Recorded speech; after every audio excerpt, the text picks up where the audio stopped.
এই যে দেখো, যদিও কড়াটা পুড়ে গেছে অনেকটাই, প্লিজ তোমরা কেউ কড়াটা নিয়ে কমেন্ট করতে যেও না, কারণ হাই ফ্লেমে ছিল কড়াটা।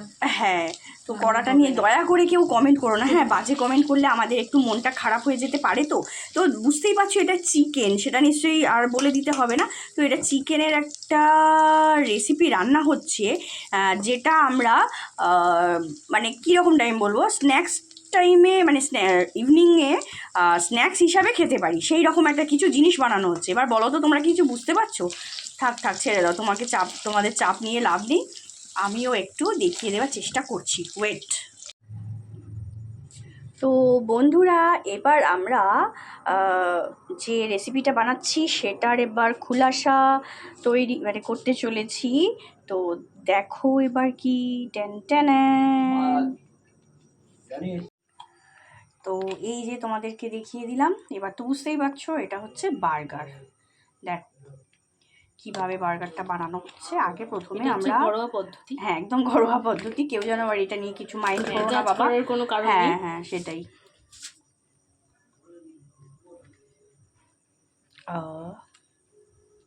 কি লোভনীয় এই মেয়োনিজটা মোটামুটি ঠিকই আছে, ভালো খেতে।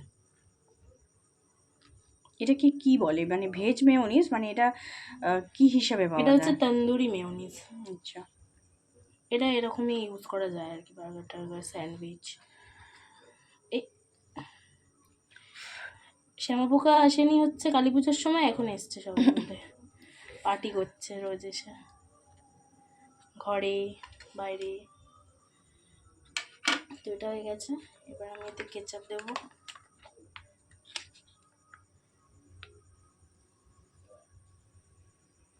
কি সুন্দর দেখতে লাগছে, কম্বিনেশনটা কিন্তু হেভি লাগছে। দেখ এসব বলো না, কেন না, অন্যরকম ভাবে ওই সব কিছু ভাবার কিছু নেই, এটা না কম্বিনেশন।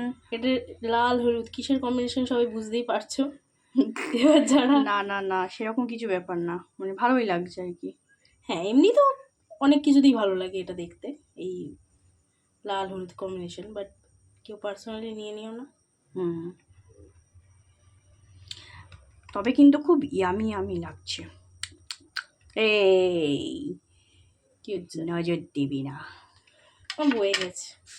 এই তুই নিজেই বানাচ্ছিস, দেখ ঠপাস করে পড়বে, ঠপাস পড়ে গেল, ঠপাস পড়ে যাবে না তাহলে। আচ্ছা, ঠপাস করে একটু পড়লো না, তারপর ঠপাস করে সব বেরিয়ে যাবে। বাবা, জিভ থেকে তো জলটা বেরিয়েই যাচ্ছে আমি বলছি, আমি ঢোক গিলছি, বুঝতে তো পারছো? না সেটা নয়, তোর তো পড়ছি, তুই তো আর কথা বলছিস না, সেই জন্য তোরটা কেউ বুঝতে পারছে না। আমি কথা বলছি, সবাই বুঝতেও পারছে যে আমি ওরকম নই। তুই কি আমাকে বোঝাতে চাইলি আমি হ্যাংলা? মারো এক না, আমাকে হ্যাংলা বানিয়ে দিচ্ছে। হচ্ছে স্পেশাল থিং। তো যাই হোক, এবার হচ্ছে চিজ দেওয়ার পালা। যদিও অলরেডি চিজটার আমার একটুখানি নখের ডগা থেকে খেয়ে ফেলেছিলাম। লোভী তো, কে লোভী বোঝাই যাচ্ছে। সরি বন্ধুরা, তোমরা কিছু একটু মনে করো না, আমি একটু না অনেকটা মনে করতে পারে। একটু চুপ কর প্লিজ তোমরা কেউ কিছু মনে করো না। আর এই দেখো, এই যে চিকেনের যে পিসটা দেখাচ্ছি না, তুমি জানো না, মানে তোমরা জানো না যে এই পিসটা দেখে আমার যে কতটা লোভ লাগছে। জানি না তোমাদের কি হচ্ছে, ভগবান তোমরা কিন্তু একটু প্লিজ কেউ কিছু করো না বাবা, খাবো তো আমরা, সেই জন্য বললাম। যাই হোক, দেখো এবার চিজটা দেওয়া হচ্ছে, বাবারে খুলতেই পারে না, আবার আমাকে বলছে দে ওইটুকুটা আমাকে দিয়ে দে, ওই যে গোড়াগুলো লেগে আছে। কিরম লোভী, এই যে দেখো, এই যে গোড়ায়, বুঝতে পারছেন তো লোভী, এই যে গোড়ায় একটু লেগে আছে না, এইটুকুটাই আমার চলবে। তো এবার চিজটা চলে গেল, খেয়ে নিলাম। এইটুকুনি ছিল, লোভী মানুষ। এটুকুই ছিল মানে কি, খাও না, চিজ খাও, যে ডায়েটটা করছো সেটাও মুখে চলে যাবে। ও আচ্ছা, তো এটা হয়ে গেল। এবার এটাকে জাস্ট একটু গ্যাসে বসিয়ে জাস্ট একটু যাতে চিজটা মেল্ট হয়ে যায়, আর এর উপরে একটুখানি দেবো, 2 রকমের সস আর একটু করে দেবো।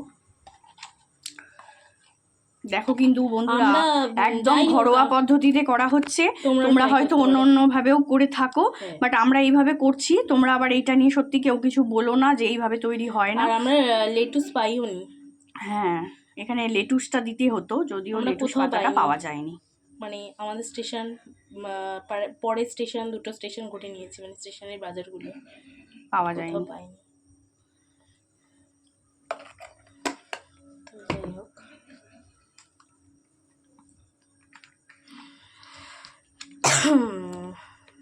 আমার কাশির নিস্তার নেই।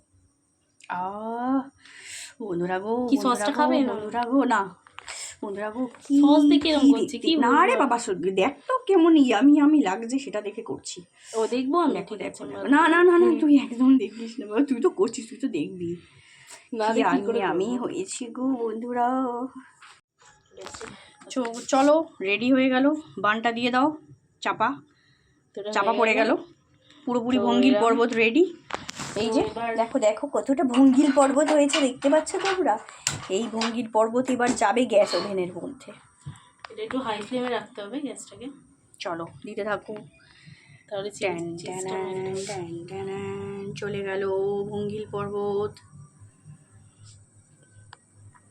চলো এবার